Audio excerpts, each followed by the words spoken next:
DR1.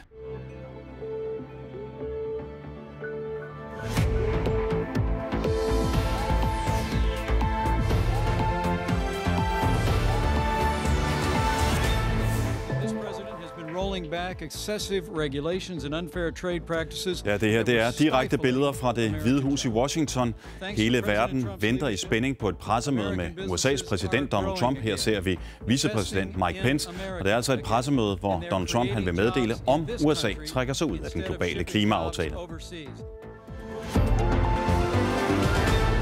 God aften. En stribe amerikanske medier skriver i de her minutter, at Trump vil meddele, at USA trækker sig ud af den 2 år gamle Paris-aftale. En aftale, som det tog det internationale samfund en årrække at blive enige om, og som har til formål at reducere udledningen af CO2 og dermed dæmpe den globale opvarmning. Men han har altså endnu ikke selv sagt det. Og så skal vi vide, at den internationale, og vi springer videre til at kigge på den her globale klimaaftale, for den har altså taget årtier om at komme til verden. Den blev indgået i Paris for 2 år siden og var en milepæl i bestræbelserne på at dæmpe den globale opvarmning. L'accord de Paris pour le climat est accepté. Jublen var stor blandt de delegerede, da klimaaftalen kom i hus i Paris i december 2015. For første gang var det lykkedes at få en aftale i stand mellem 195 af verdens lande om at bekæmpe klimaforandringer. Blandt hovedpunkterne er, at den globale temperatur højst må stige med 1,5 til 2 grader i forhold til før industrialiseringen.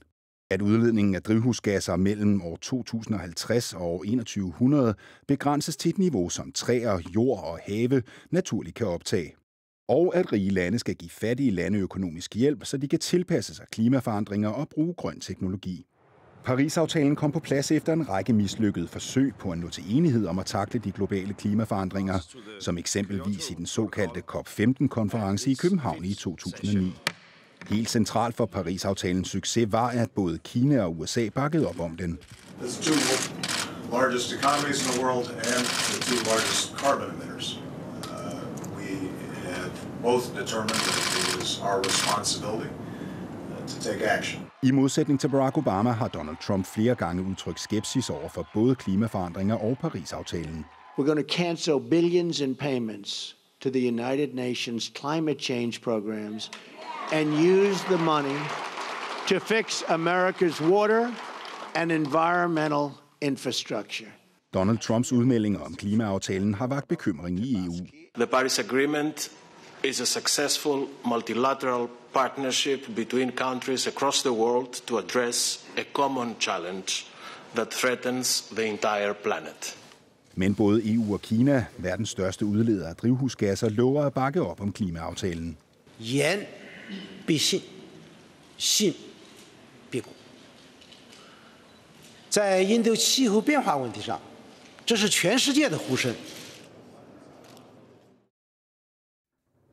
God aften, statsminister Lars Løkke Rasmussen. Du har sammen med dine 4 nordiske kolleger her i dag sendt et brev til den amerikanske præsident, til Donald Trump, hvor du indtrængende sammen med dine nordiske kolleger opfordrer ham til at blive i den her klimaaftale. Hvorfor?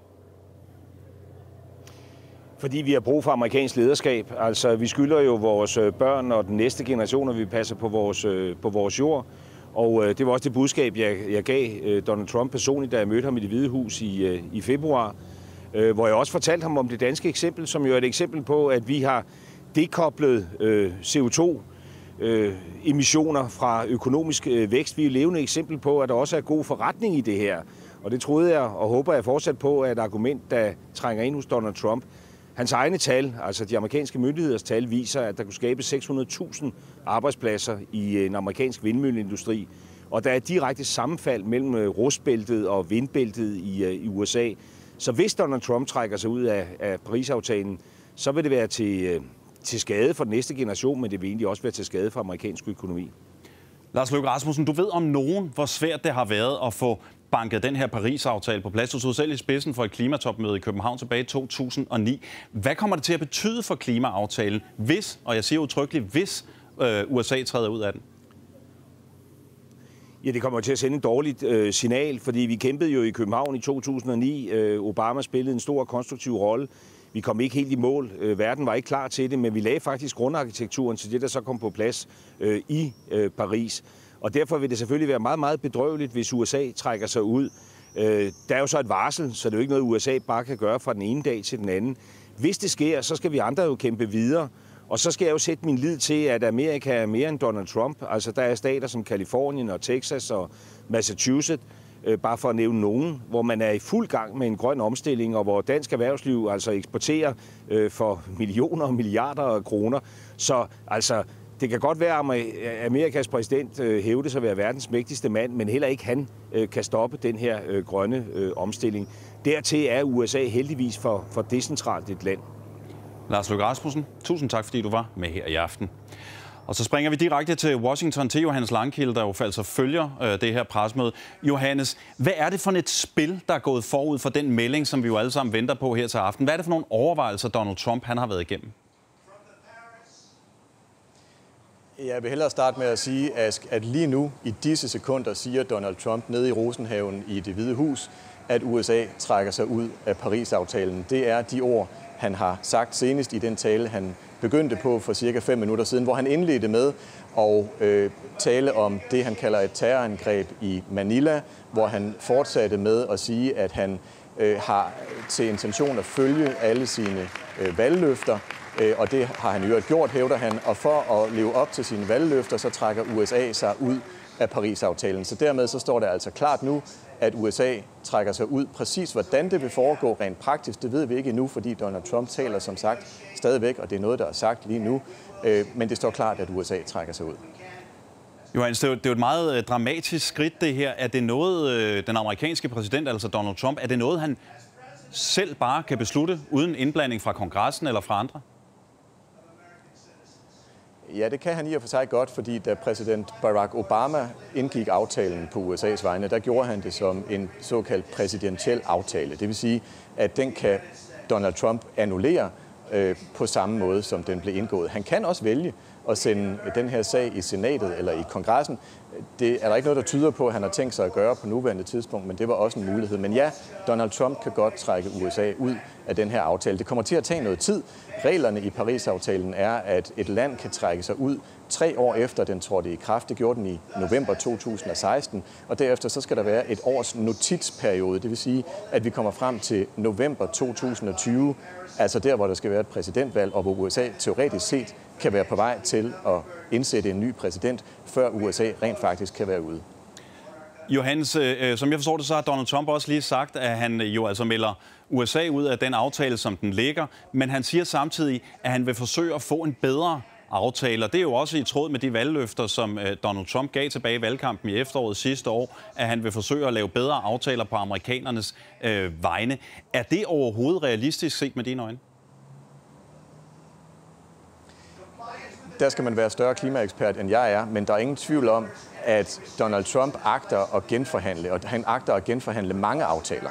Hvis du ser på hans modstand mod handelsaftaler, TPP, NAFTA, alle de her forskellige handelsaftaler, som USA har indgået med andre nationer, ja, så siger han, at det er dårlige aftaler, de skal genforhandles, og man kan gøre det bilateralt, altså mellem USA og de enkelte andre lande.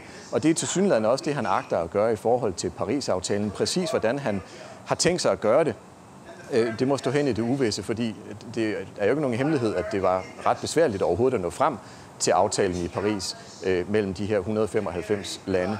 Så præcis hvordan han agter at genforhandle aftalen, det ved jeg simpelthen ikke, men det er jo det, der har været hans mantra, at han var den store forhandler, der kunne genforhandle alle disse dårlige aftaler, som udpiner USA, som dræber jobs og som hæmmer virksomhederne, og som i øvrigt er uretfærdige over for USA. Og så springer vi videre her til Europa igen, ned til Karin Axelsson i Bruxelles. Altså europæiske ledere, også Lars Løkke Rasmussen, som vi så lige før, har i de seneste dage bombarderet USA med indtrængende opfordringer til at blive i den her klimaaftale. Det har Donald Trump valgt at sidde overhørig. Hvordan vil man i EU og måske for den sags skyld i resten af verden reagere på den her melding?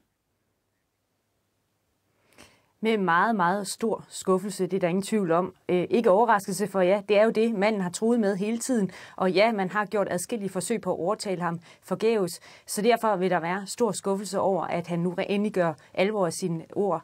Meget symbolsk, så har EU-toppen her til aften skudt et topmøde i gang med kineserne, som netop handler om klimaindsatsen, og hvordan de to parter kan hjælpe og forpligte hinanden til at få sat fut i klimaindsatsen. Og inden da, så har meldingerne altså fra begge parter lyttet, at ja, den her aftale, Paris-aftale, den er ekstremt vigtig, den skal fortsætte, den er mere vigtig end nogensinde. Og hvis USA ikke vil være med, ja, så må vi andre fortsætte uden USA.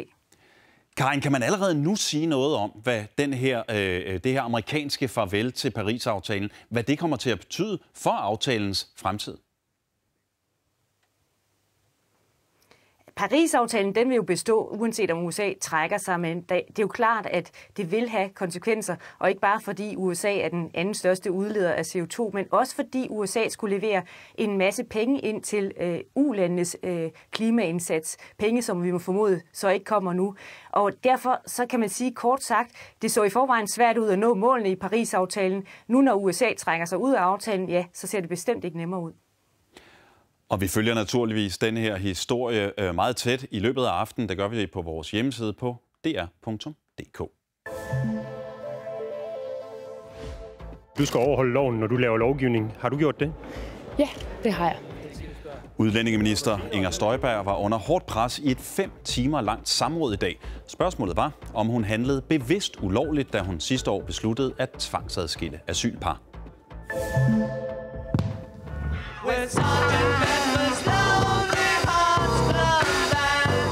Ja, skønne toner i klassisk LP-format, og tonerne fra Sgt. Pepper's Lonely Hearts Club Band her, de fejrer i dag 50 års jubilæum.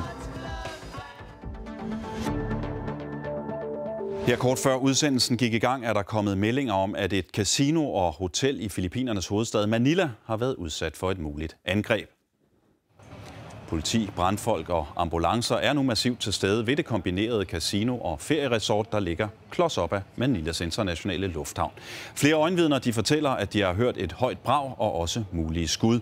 Der er ingen meldinger om dræbte indtil videre, men flere har fået hjælp af ambulancefolk. Resortet er nu i gang med at blive evakueret, og myndighederne er ved at danne sig et overblik over situationen. Også den historie følger vi naturligvis på dr.dk og i vores radioaviser. Danmarks 3 største banker, Nordea, Danske Bank og Jyske Bank, de har i løbet af årets første måneder skruet op for gebyrerne, når vi bruger vores Visa Dankort i udlandet. Fremover så koster det 1,5% i tillæg, hver gang man svinger kortet i et andet europæisk land. Og det er faktisk en stigning på hele 50%. Og Forbrugerrådet mener, at denne her stigning den er direkte ulovlig og meddeler her til aften, at man vil melde bankerne til Konkurrence- og Forbrugerstyrelsen. Overraskelse. Hold da kæft, jeg er ikke engang klar over, at der kommer gebyrstigninger. Skuldertræk. Det er ikke så tit, man bruger det, så det betyder jo ikke så meget. Og utilfredshed. Det virker jo som om, at de prøver at mælke gebyrer ud af os. I Københavns Lufthavn var bankerne ikke de mest populære i dag. Skal bankerne også leve? Nye gebyrstigninger var på mange kunders læber. Det er jo en skrue uden ende. Men hos Nordea vil bankdirektøren ikke tale med TV-avisen om prisstigningerne. Hos Danske Bank vil ledelsen heller ikke stille op, og samme besked får TV-avisen hos Jyske Bank. Hos Forbrugerrådet vil de til gengæld gerne tale, og her, der undrer man sig. Det mener vi er helt urimeligt og uacceptabelt. Altså, prisen burde falde i stedet for at stige, fordi det bliver billigere og billigere for bankerne, desto mere vi bruger vores kort i udlandet. Nordea gør det i dag 50% dyrere for kunderne at bruge Visa Dankortet i europæiske lande uden for Danmark. Det vil sige, at kunderne fremover skal aflevere 1,5% til Nordea af alle de betalinger, de foretager på f.eks. restauranter, hoteller og i butikker i Europa. Samme prisstigning gennemfører Danske Bank og Jyske Bank. Og så tager de chancen nu, hvor de har muligheden at sætte prisen i vejret. En økonomisk smart beslutning for bankerne. Nordea er nu den 3. store bank, som laver den her manøvre, og vi vurderer, at det samlet set kommer til at koste kunderne omkring 100 millioner mere om året at bruge deres Visa Dankort i udlandet. Bankerne selv kalder prisstigningerne for en opdatering og en forenkling af deres gebyrer. Og de bemærker, at det i nogle tilfælde faktisk bliver lidt billigere at bruge et helt andet kort, nemlig Mastercardet. Der er ikke rigtig noget alternativ, hvis Dankortet nu bliver lige så dyrt som de dyre kort. Bankernes gebyrstigning er ifølge Forbrugerrådet faktisk et alvorligt brud på betalingstjenestelovens paragraf 79. Så derfor vil vi nu lave en anmeldelse af de banker, der har hævet gebyret voldsomt til Konkurrence- og Forbrugerstyrelsen. Nordea Danske Bank oplyser til TV-avisen, at de er uenige i beskyldningerne om lovbrud. Jyske Bank vil ikke forholde sig til lovligheden i bankens gebyrstigning, men konstaterer i stedet i en mail, at kunderne kan se frem til bedre service i forbindelse med de nye gebyrpriser. Og i Københavns Lufthavn, der forbereder de ferierejsende sig til den nye virkelighed. Der er jo ikke noget andet end at betale og så se suge ud måske. Så Og Forbrugerrådet oplyser, at de sender den her anmeldelse af bankerne til Konkurrencestyrelsen i løbet af bare få dage.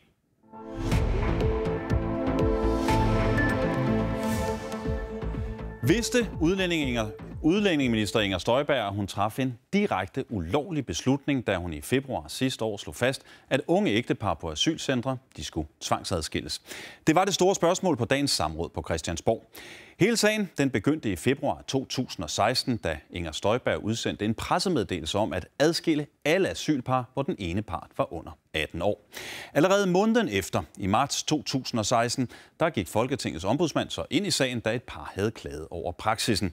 Og bare 3 måneder senere, i juni 2016, der blev den her praksis der også stoppet, fordi den er decideret ulovlig. Alle par har nemlig krav på en individuel vurdering af deres sager. Og i de seneste uger, der er der så sået tvivl om, hvorvidt Inger Støjberg på forhånd vidste, at hun lancerede en decideret ulovlig praksis. Altså om hun har siddet eventuelle advarsler overhørig, og i sidste ende derfor kan have forbrudt sig mod ministeransvarlighedsloven. Før dagens samråd er svaret fra integrations- og udlændingeminister Inger Støjberg klart. Du skal overholde loven, når du laver lovgivning. Har du gjort det? Ja, det har jeg. Men efter samrådet var oppositionen langt fra overbevist om Inger Støjbergs uskyld. Det er sgu en vild oplevelse at sidde derinde, og så oplever, at hun ændrer fuldstændig forklaring og påstår noget, som simpelthen ikke er korrekt. Omdrejningspunktet på dagens samråd blev noget overraskende, om denne meddelelse, som Inger Støjberg udsender i februar 2016, er en pressemeddelelse eller en instruks. Formålet med den er at tvangsadskille par på landets asylcentre, hvor den ene part er under 18 år. De skal splittes ad, og det skal de, fordi jeg vil ikke acceptere, at der i mit system kan være eksempler på tvang. Inden meddelelsen blev udsendt, blev den ændret og skærpet, så der stod, at ingen af disse par måtte indkvarteres sammen på landets asylcentre. Som tidligere oplyst, var det mig og kun mig selv, der ændrede pressemeddelelsen. Men netop det, at alle parerne skulle tvangsadskilles, var ulovligt og blev trukket tilbage igen 4 måneder senere. Inger Støjberg selv har afvist, at hun vidste, at hun brød loven, da hun ændrede teksten. Der lå ikke en advarsel på mit bord. Men på samrådet forsvarede hun sin handling med, at den tekst, hun ændrede i og sendte afsted i februar 16, kun var en pressemeddelelse med hendes politiske holdning, og ikke en direkte instruks, som landets myndigheder skal efterleve. På det tidspunkt, hvor vi sad og arbejdede med pressemeddelelsen, der har dokumentet jo så heller ikke haft karakter af at være en instruks. Men ministeriet udsendte aldrig andre instrukser, og derfor blev pressemeddelelsen opfattet som en instruks. Pressemeddelelsen og instruksen er det samme. Det er en ret vild forklaring. Det her med, at nu er det pludselig til at starte med en pressemeddelelse, og så bliver det en instruks. Ifølge Sten Bønsing, der er ekspert i forvaltningsret, er Inger Støjbergs fremgangsmåde ret usædvanligt. Jeg kan ikke umiddelbart komme i tanke om en tilsvarende situation. Og faktisk er det ligegyldigt, om det er en pressemeddelelse eller en instruks. Ministeren er stadig underlagt ministeransvarsloven. Så det vil også være ulovligt, hvis pressemeddelelsen har det indhold, som den nu har. Oppositionen gør nu klar til et nyt samråd. Det her det er noget af det vildeste, jeg nogensinde har været med til på Christiansborg. Fordi vi har en minister, som taler sort. Hvor Inger Støjberg igen skal forklare sig. Må der godt stå en ulovlighed i en pressemeddelelse fra en minister? Jamen, ved du hvad? Jeg har sagt, hvad der er at sige i den her sag. Uffe Tang, det er jo mildest talt til den komplicerede side, det her. Derfor tror jeg vil spørge dig, ved vi efter samrådet, om Inger Støjberg vidste eller ikke vidste, at den her beslutning om at tvangsadskille de asylpar her, at den var ulovlig? Ja, både og er jeg nødt til at sige, at desværre. Og jeg vil gerne lige starte med at forklare, at det der er det centrale i den her sag, det hedder en individuel vurdering. Altså, at det er sådan, så reglerne er sådan, internationale regler er sådan, så hvis man laver sådan noget her, så skal alle have en individuel vurdering. Man kan ikke bare lave de samme regler for alle. Det skal vurderes fra sag til sag. Og det, som jo kommer frem på samrådet igen i dag, det er, at Inger Støjberg siger, der har ikke ligget en direkte advarsel, da hun piller det her ud af den pressemeddelelse, som så senere går hen og bliver brugt som en instruks. Men samtidig så ved hun jo godt, at det her det er til den stramme side, så man sender så en mundtlig instruks ned til Udlændingsstyrelsen og siger, I skal huske, at der skal tages særlige hensyn, altså at der skal handles individuelt. Og det indikerer jo da i hvert fald, at man er godt klar over, at den der individuelle behandling, den kan man ikke se bort fra. Så det er lidt ja og nej, og alt sammen ganske forvirrende faktisk. Uffe, bare ganske kort her til sidst. Hvad skal der nu ske i den her sag?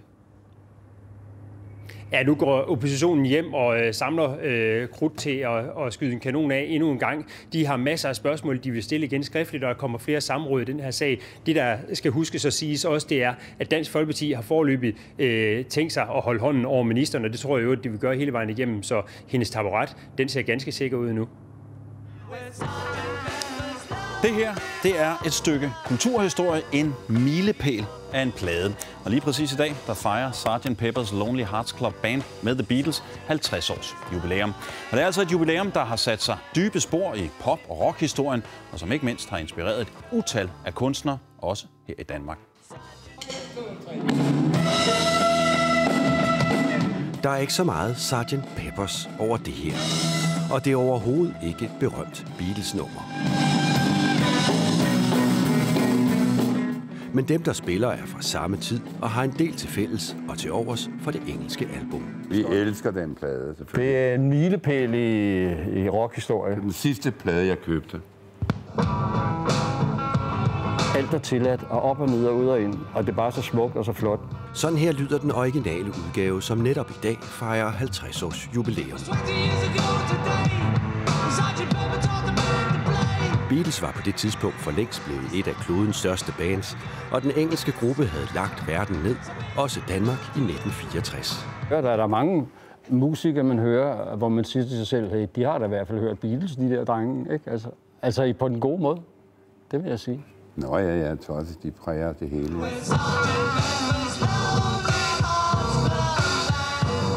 Sgt. Pepper's Lonely Hearts Club Band fra 1967 står som en af de mest berømte plader i historien. Det er en perle. Ja, det er en perle. Og vi takker dem. Tusind tak. Tusind tak, kære drenge. Tusind tak.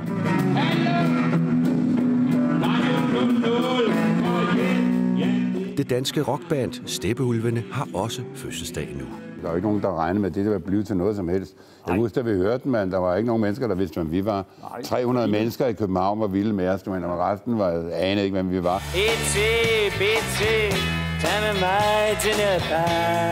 Men det kom de til. Albummet Hip var Stig Møller og Devanché med til at lave for 50 år siden.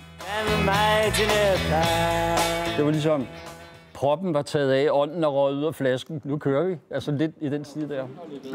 I aften, og altså samtidig med The Beatles, fejrer rockdrengene jubilæet med en koncert i Amager Bio i København. Tillykke med det. Jamen, mange tak. Selv tak. Vi er glade for, at vi har fået lov at leve så længe. Det er jo far. Ja, absolut. Det havde vi ikke regnet med. Ej, jeg ved, jeg har ikke kalkuleret så langt. Men vi er her nu. Jo. Ja. Ja, der skal da også lyde et tillykke til det herfra. Sgt. Pepper-pladen, den er i øvrigt blevet kåret som det bedste album nogensinde af det førende amerikanske musikblad Rolling Stone Magazine. Så er det blevet tid til en vejrudsigt. Det er det med Anja Fonseca. Ja, det er det, og det er en vejrudsigt, som næppe kalder på de store hædersbevisninger. Det bliver med andre ord sådan ret normalt vekslende dansk sommervejr.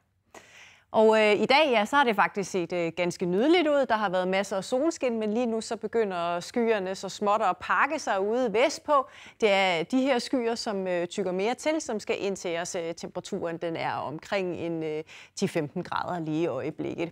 Og det er skyerne ude fra Nordsøen her, som i første omgang får sådan en lille arm ned mod os. Det er en svag varmefront, som skal trække ned over os og give lidt småregn. Og det er sådan set kun til det nordjyske. Ellers så er det en nat, hvor der vil være sådan et vekslende skydække. Temperaturen falder. Vi skal ned omkring en 7-10 grader cirka. Og en anden ting, som er vigtigt, det er, at vinden den vil være aftagende. Den bliver efterhånden kun svag til jævn. Og sådan fortsætter det i morgen. Vi har stadigvæk den her varmefront, som ligger og giver lidt småregn til Nordjylland. Ellers så kan det i perioder give sådan lidt flere skyer hernede over Sjælland, og også ned mod Bornholm. Ellers så er der bedre solchancer i den sydvestlige del af landet. Højeste temperaturer, vi skal op omkring en 15-20, måske 21 grader nogle enkelte steder. Og så er det i morgen altså ikke med særlig meget vind. Og efter en morgendag, hvor det sådan er nogenlunde tørt, så følger der en lørdag, som egentlig også begynder ganske tørt, men så bliver vi lovprist, at det næste regnvejr, det er faktisk den tilhørende koldfront, som skal ind til os her på overgangen til søndag, hvor det så begynder at klare op igen. Og mandagen, ja, den byder på enkelte byer, og så kommer der endnu et regnvejr på tirsdag. Dagtemperaturerne, de kommer typisk til at ligge omkring en cirka 20 grader. Nu skal vi ud og se på kunst. Den kunst, som staten støtter med millioner af kroner. Jeg har haft 2 politikere med i Helsingør og til dukketeater i en lejlighed på Frederiksberg. Her er Langt fra Borgen.